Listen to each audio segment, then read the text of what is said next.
Hello, I'm Sebastian. Welcome to Nine Nah Trees podcast. Today I will summarize and review the book. In Self-Compassion, The Proven Power of Being Kind to Yourself, author Kristin Neff offers a comprehensive look at the concept of self-compassion and its transformative power.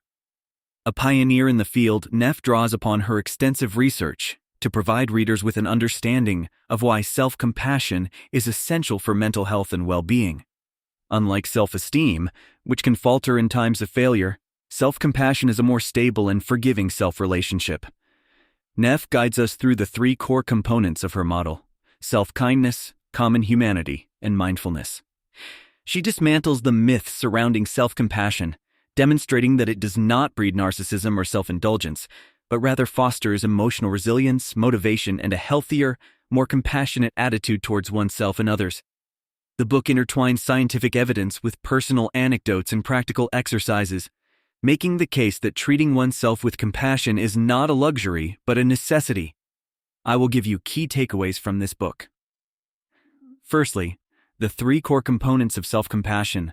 Kristin Neff articulates self-compassion through three interconnected components: self-kindness, common humanity, and mindfulness.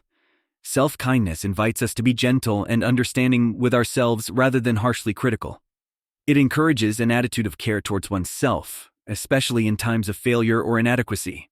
Common humanity recognizes that suffering and personal inadequacy are part of the shared human experience, something we all go through rather than being something that happens to us alone. This perspective helps individuals feel connected to others in their moments of pain, rather than feeling isolated. Mindfulness, the third component, is the practice of being present and fully engaged with the moment without over-identification with our thoughts and feelings. This balanced awareness allows individuals to observe their difficult feelings with openness and clarity, without suppressing or exaggerating them. These components combined foster a resilient and compassionate stance towards one's experiences. Secondly, myths and misconceptions about self-compassion.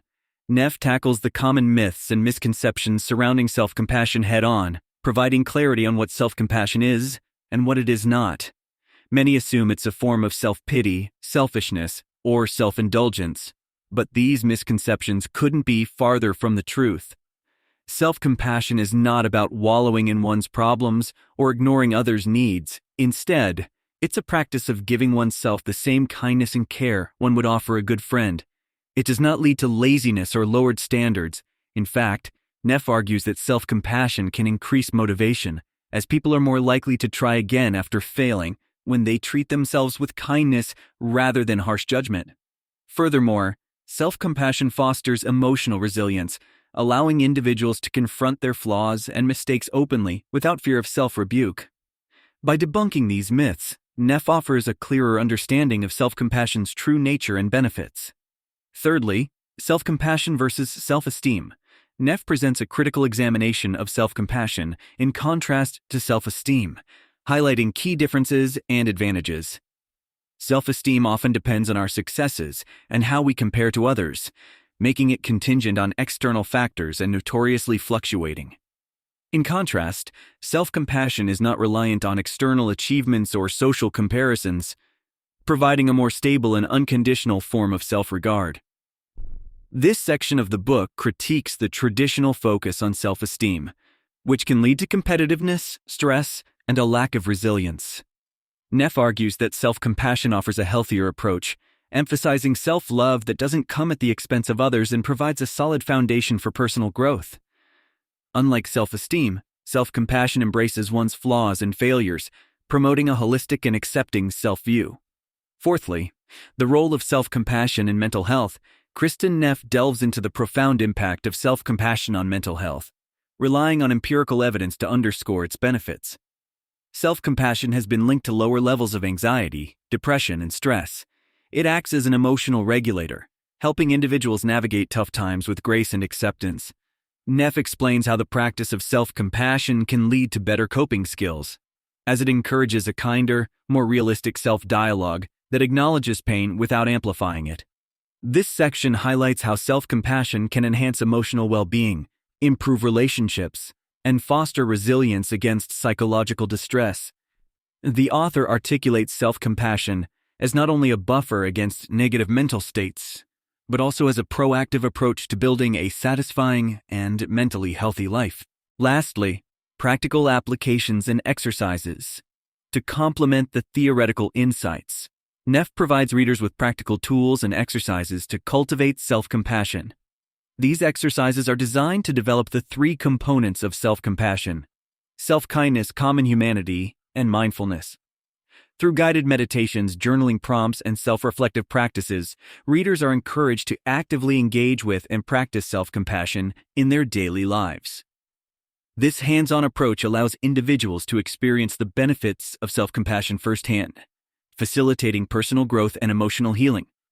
The exercises are accessible and can be tailored to fit the unique circumstances and needs of each individual, making the practice of self-compassion an accessible and life-changing endeavor. In conclusion, self-compassion, the proven power of being kind to yourself, is an essential read for anyone looking to foster a healthier relationship with themselves. Kristin Neff's blend of personal insight, empirical evidence, and practical advice makes the case for why self-compassion is crucial in today's fast-paced and often critical world. The book is particularly beneficial for those struggling with self-criticism, anxiety, depression, or simply anyone seeking to cultivate a more compassionate and fulfilling lifestyle. Through her detailed explanation of the components of self-compassion, Neff not only educates, but provides the tools necessary for practice and growth. Adopting a stance of self-compassion has the power to transform our relationship with ourselves and, by extension, our relationships with others, leading to a more compassionate society. Neff's work underscores the profound truth that being kind to ourselves is not an act of selfishness, but one of the most empowering acts we can choose for our well-being and holistic development. If you would like to support Kristin Neff, you can buy the book through the Amazon link I've provided in the podcast description. After reading the book, please let me know what you think and share your thoughts. See you around.